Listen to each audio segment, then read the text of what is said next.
নমস্কাৰ প্ৰিয় বন্ধু বান্ধৱীসকল এক আচৰিত বশীকৰণ প্ৰয়োগ শত্ৰু মিত্ৰ যাকেই বশ কৰিব বিচাৰে তেওঁ আপোনাৰ ওচৰত সৰু হৈ থাকিব সঘনাই আপোনাৰ কথা মনত পৰি তেওঁ আপোনাক লগ পাবলৈ পাগল হৈ থাকিব মাত্ৰ ভাত খোৱাৰ সময়ত তিনিটা শব্দ কৈ যাক বশ কৰিব বিচাৰে তেওঁৰ নাম লৈ তিনি গহা ভাত আপুনি খালেই সেই ব্যক্তি আপোনাৰ প্ৰতি আকৰ্ষিত হৈ আপোনাৰ ওচৰত সদায় বশ হৈ চলিব এই বশীকৰণ আচৰিত বশীকৰণ বহু লোকে এই বশীকৰণ প্ৰয়োগ কৰি নিজৰ শত্ৰু বশ কৰাৰ লগতে নিজৰ প্ৰেমিক বা প্ৰেমিকাক নিজৰ প্ৰতি আকৰ্ষিত কৰি উপকৃত হৈছে ওচৰৰে হওক বা দূৰৰে হওক বা ওচৰতেই থাকক বা দূৰতেই থাকক এই প্ৰয়োগৰ ফলত আপুনি সফল হোৱাটো একেবাৰে নিশ্চিত যিসকলৰ স্বামী স্ত্ৰী কামৰ সূত্ৰে বা চাকৰিৰ সূত্ৰে ইজনে সিজনৰ পৰা দূৰৈত থাকে সেইসকলৰ ক্ষেত্ৰত যদি স্বামী বা স্ত্ৰীয়ে এই প্ৰয়োগ কৰে তেনে সেই দূৰণিত থকাজনে কেতিয়াও এজনে আনজনৰ কথা দিনটোত নভবাকৈ থাকিব নোৱাৰিব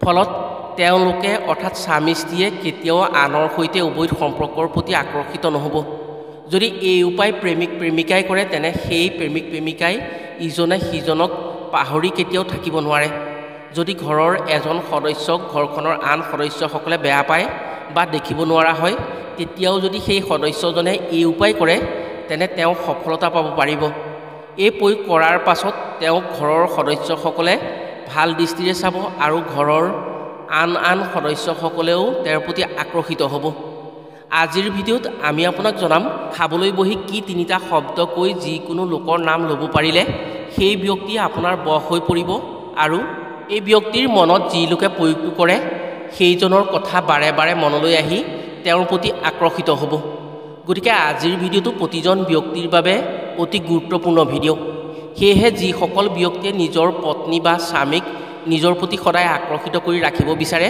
বা যিজনে প্ৰেমিক প্ৰেমিকাই এজনে আনজনক সদায় বশ কৰি নিজৰ প্ৰতি আকৰ্ষিত কৰি ৰাখিব বিচাৰে তেওঁলোকে যদি আজিৰ ভিডিঅ'টো সম্পূৰ্ণকৈ চাই ভাত খোৱাৰ সময়ত প্ৰয়োগটো কৰিব পাৰে তেনে তেওঁলোক নিশ্চয় উপকৃত হ'ব পাৰিব দেখা যায় যে বৰ্তমান সময়ত প্ৰায় সংখ্যক লোকৰেই কৰ্মসূত্ৰে নিজৰ ঘৰৰ পৰা বহু দূৰত থাকিবলগীয়া হয় বহু চৰিত্ৰহীন লোকে এজনে আনজনৰ পৰা দূৰত থকাৰ সুযোগত অন্য পুৰুষ বা আন মহিলাৰ প্ৰতি আকৰ্ষিত হৈ নিজৰ আপোনজনৰ প্ৰতি দায়িত্ব বা কৰ্তব্য পাহৰি যায় ফলত এখন সুখৰ সংসাৰ ধ্বংস হোৱাৰ উপক্ৰম হয় এনে ক্ষেত্ৰত দূৰণিত থকাজনেই হওক বা ঘৰত থকাজনেই হওক খোৱাৰ সময়ত যদি মাজে মাজে এই প্ৰয়োগ কৰি থাকিব পাৰে তেনে এজনে আনজনক কেতিয়াও মনৰ পৰা পাহৰি থাকিব নোৱাৰে আৰু তেওঁলোকৰ হৃদয়ত বাৰে বাৰে আপোনজনৰ কথা মনত পৰি থকাত অন্য নাৰী বা পুৰুষৰ প্ৰতি আকৰ্ষিত হ'ব নোৱাৰিব এই প্ৰয়োগ অতি শক্তিশালী প্ৰয়োগ এই প্ৰয়োগ মাথো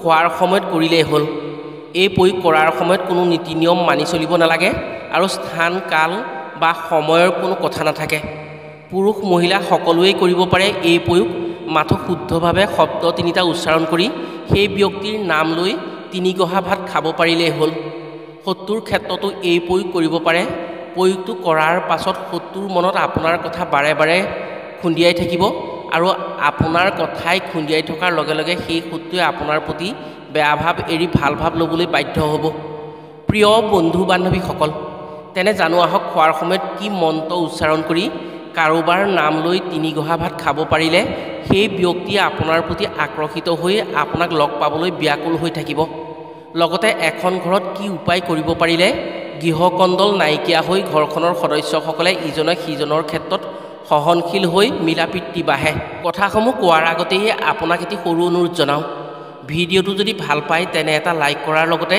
কমেণ্ট বক্সত তন্ত্ৰ সাধনাৰ গুৰু দেৱাদিদেৱ মহাদেৱক ভক্তি কৰি ওম নমঃ শিৱায় বুলি লিখিবলৈ কেতিয়াও নাপাহৰিব আৰু যদি আমাৰ চেনেললৈ প্ৰথম আহিছে তেনে চেনেলটো ছাবস্ক্ৰাইব কৰাৰ লগতে অন্য 10জনে উপকৃত হোৱাকৈ ভিডিঅ'টো শ্বেয়াৰ কৰিবলৈ অনুৰোধ জনালোঁ প্ৰথম উপায়টো হৈছে এখন ঘৰত হৈ থকা গৃহকন্দল বা ঘৰৰ সদস্যসকলৰ মাজত লাগি থকা হাই কাজিয়া নোহোৱা কৰি মিলাপ্ৰীতিৰে বৃদ্ধি কৰাৰ উপায় এই উপায়ৰ ফলত ঘৰলৈ মিলাপ্ৰীতি আহে আৰু সুখ সমৃদ্ধি বৃদ্ধি হয় বহুতৰ ঘৰত দেখা যায় যে ঘৰখনত হাই কাজিয়া হৈ সুখ শান্তি নোহোৱা হয় ঘৰৰ সদস্যসকলৰ মাজত মিলাপ্ৰীতি নোহোৱা হয় ফলত ইজনে আনজনক দেখিব নোৱাৰা হৈ কাৰো কথা কোনেও নুশুনা হয় পত্নীয়ে স্বামীৰ কথা নুশুনে সন্তানে মাক দেউতাকৰ কথা নামানে যৌথ পৰিয়াল থাকিলে তেওঁলোকৰ মাজত সঘনাই মতৰ অমিল হৈ কাজিয়া পেচাল হৈ থাকে। এনে ক্ষেত্ৰত যদি ঘৰত এই উপায় কৰে তেনে সকলো সমস্যাই নাইকিয়া হৈ পৰিব আৰু তেওঁলোকৰ মাজত শান্তি আহিব। ইয়াৰ উপৰিও বহু শাহুৱে বোৱাৰীসকলক কথাই কথাই বোৱাৰীগৰাকীক দুখ খুচৰি কাজিয়া পেচাল লগাই ঘৰত অশান্তি কৰে। এই উপায়ৰ ফলত এনেধৰণৰ কাজিয়াৰ সমস্যা একেবাৰে নাইকিয়া হৈ পৰিব। সকলোৰে মাজত মিলাপ্ৰীতি বাঢ়ি তেওঁলোকৰ মাজত মৰম স্নেহ বৃদ্ধি পাব। উপায়টো কৰিবলৈ আপোনাক লাগিব এপোৱা চাউল। যদি ঘৰৰ সদস্যৰ সংখ্যা বেছি তেনে এপোৱা ল'ব। যদি আপোনাৰ ঘৰত সদস্যৰ সংখ্যা কম তেনে 100 গ্ৰাম চাউল ল'লেই হ'ব। চাউলখিনি নভগা নিচিঙা চাউল ল'ব। নভগা নিচিঙা চাউল হ'লে ফলাফল ভাল পায়। ইয়াৰ পাছত এটা ধাতুৰ পাত্ৰ লাগিব আপোনাক, যিটোত ঢাকোন থকা হ'ব লাগিব। ঢাকোন থকা এটা ধাতুৰ পাত্ৰ আপুনি ল'ব। চিলভাৰ, পিতল বা তামৰ যিকোনো ধাতুৰ হ'লেই হ'ল। উপায়টো সোমবাৰে কৰিব লাগিব। এই উপায় মহাদেৱৰ নামত কৰা উপায়। এই উপায়ৰ ফলত আপোনাৰ ঘৰত শান্তি আহিবই। মহাদেৱৰ কৃপাত আপুনি সফলতা পাবই। পাত্ৰটো ভালকৈ চাফ চিকুণ কৰি সেই চাউলখিনি পাত্ৰটোত ভৰাই দিব আৰু চাউলখিনিলৈ চাই ঘৰৰ সদস্যসকলৰ নাম কৈ যেইজন সদস্য আছে সেই চামুচ চেনি এচামুচকৈ তাত ভৰাই দিব। ইয়াৰ পাছত মহাদেৱৰ 10টা নাম মুখেৰে উচ্চাৰণ কৰিব। মহাদেৱৰ 10টা নাম হৈছে শিৱ, শংকৰ, মহাদেৱ, আশুতোষ, দিগম্বৰ, বিষৱধাৰী, ত্ৰিপুৰাৰী, নাগেশ্বৰ, চন্দ্ৰশেখৰ, ভোলানাথ। এনেকৈ মহাদেৱৰ 10টা নাম কৈ আপুনি বাচনটোৰ সাফৰটো টানকৈ মাৰি দিব আৰু ঘৰৰ পশ্চিম দিশত ৰাখি দিব। এইখিনি কাম সোমবাৰে কৰিব।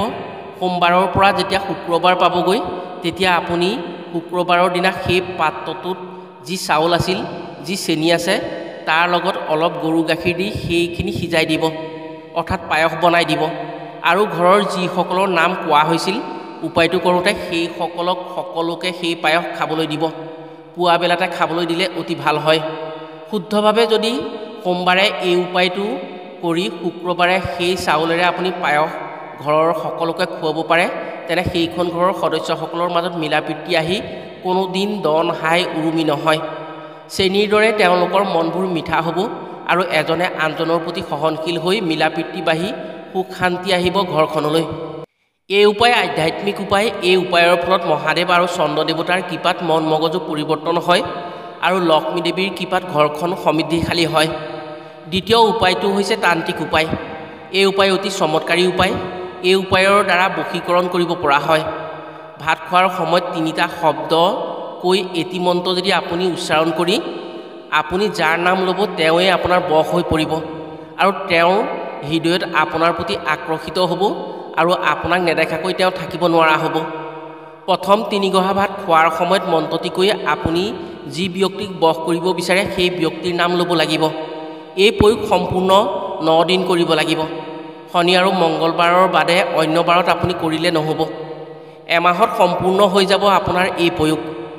এটা মাহত শনি আৰু মংগল 2টা বাৰ মিলাই 9টা দিন পৰে। আপুনি যদি 9টা দিনতেই খোৱাৰ সময়ত প্ৰথম 3 গহা ভাত হাতত লৈ প্ৰয়োগটো কৰে, অৰ্থাৎ প্ৰথম গহা ভাত ল'লে মন্ত্ৰটো ক'লে কোৱাৰ পাছত আপুনি ব্যক্তিজনৰ নামটো কৈ সেই ভাতখিনি খাই দিব। ঠিক এনেকৈ প্ৰথম 3 গহা ভাত খাওঁতে আপুনি এই প্ৰয়োগটো কৰিব লাগিব। সপ্তাহৰ প্ৰতিটো শনি আৰু মংগলবাৰে কৰিব। যেইবাৰ ভাত খাব আপুনি সেইবাৰেই এই প্ৰয়োগটো কৰিব, অৰ্থাৎ ভাত গহা মুখলৈ আনি আপুনি মন্ত্ৰটি এবাৰ উচ্চাৰণ কৰিব। তাৰপিছত আপুনি সেই ব্যক্তিৰ নাম লৈ ভাত গহা খাব। আকৌ আপুনি যেতিয়া ভাত গহা আনিব তেতিয়া সেই মন্ত্ৰটো উচ্চাৰণ কৰিব, আকৌ সেই ব্যক্তিৰ নাম লৈ সেই ভাত গহা খাব। এনেকৈ আপুনি 3 গহা ভাত খাব লাগিব। দিনটোত যেইবাৰ আপুনি ভাত খায় সেইবাৰেই এই উপায়টো কৰিব লাগিব। যদি আপুনি শত্ৰু বশ কৰিবৰ বাবে কৰে তেনে শত্ৰুৰ নাম ক'ব ভাত খাওঁতে। যদি নিজৰ স্বামীৰ বাবে আপুনি কৰে বা স্বামীয়ে স্ত্ৰীৰ বাবে, স্ত্ৰীয়ে স্বামীৰ বাবে কৰে তেনে তেওঁলোকে নিজৰ স্বামী বা স্ত্ৰীৰ নাম ক'ব লাগিব। বা প্ৰেমিক প্ৰেমিকাই কৰিলে প্ৰেমিক প্ৰেমিকাই তেওঁলোকৰ বিপৰীত নামটো ক'ব লাগিব, অৰ্থাৎ প্ৰেমিকে কৰিলে প্ৰেমিকাৰ নাম ক'ব লাগিব আৰু প্ৰেমিকাই কৰিলে প্ৰেমিকৰ নাম ক'ব লাগিব। যাৰ নাম লৈ কৰিব তেওঁৱে আপোনাৰ বশ হৈ পৰিব। আপোনাৰ কথা দিনটোত এবাৰ হ'লেও তেওঁ ভাবিবলৈ বাধ্য হ'ব। যি 9 দিন কৰিব সেই 9 দিনত মাথো এজন ব্যক্তিৰ নামতহে এই উপায়টো কৰিব পাৰিব, অৰ্থাৎ 9 দিনে এজন মানুহৰ নামহে মন্ত্ৰটো কৈ ভাত খাব লাগিব। যদি মাজতে যদি কৰিবলৈ আপুনি পাহৰি যায় তেনে পুনৰ 9 দিন কৰিব লাগিব। নহ'লে ফল নাপাবও পাৰে। মন্ত্ৰটি হৈছে ওম কট বিকট ঘোৰ ৰূপিণী সাহা, ওম কট বিকট ঘোৰ ৰূপিণী সাহা। মহাদেৱক স্মৰণ কৰি যদি আপুনি কামটো শুদ্ধভাৱে কৰিব পাৰে তেনে এই উপায় ব্যৱহাৰ কৰি আপুনি আপোনাৰ ঘোৰ শত্ৰুকো আপোনাৰ ফলীয়া কৰিব পাৰিব। মন্ত্ৰটি সৰু কিন্তু ইয়াৰ ক্ষমতা অতি ক্ষমতাশালী। মন্ত্ৰটিত স্ক্ৰীনত দিয়া হৈছে, আপুনি যদি এটা স্ক্ৰীনশ্বট মাৰি লয় তেনে আপোনাৰ বাবে সুবিধা হ'ব। যিসকল ব্যক্তিয়ে এই উপায় কৰাৰ কথা ভাবে তেওঁলোকৰ জ্ঞাতাৰ্থে জনাওঁ যে এই মন্ত্ৰ কোনো দুৰুপয়োগ নকৰিব, সঁচা কামতহে ব্যৱহাৰ কৰিব। যদি অসৎ কামত ব্যৱহাৰ কৰে তেনে আপোনাৰ ক্ষতি হোৱাটো নিশ্চিত হ'ব। প্ৰিয় বন্ধু বান্ধৱীসকল, এই দুইটা প্ৰয়োগ কৰিয়ে আপুনি অতি উপকৃত হ'ব পাৰিব আৰু এই দুইটা প্ৰয়োগেই হৈছে অতি প্ৰমাণিত প্ৰয়োগ। যদি শুদ্ধভাৱে প্ৰয়োগ কৰিব পাৰে ফল নোপোৱাকৈ আপুনি কেতিয়াও নাথাকে। আশা কৰিছোঁ দুইটা উপায় কৰিয়ে আপোনাৰ আৱশ্যক অনুসৰি উপকৃত হোৱাৰ সুযোগ পাব। আজিলৈ ভিডিঅ'টো ইমানতে সামৰিছোঁ। পুনৰ অন্য এটি ভিডিঅ'ৰ জৰিয়তে লগ পোৱাৰ আশাৰে আজিলৈ আহোঁ। সকলো ভালে থাকক, সুস্থ থাকক। ধন্যবাদ।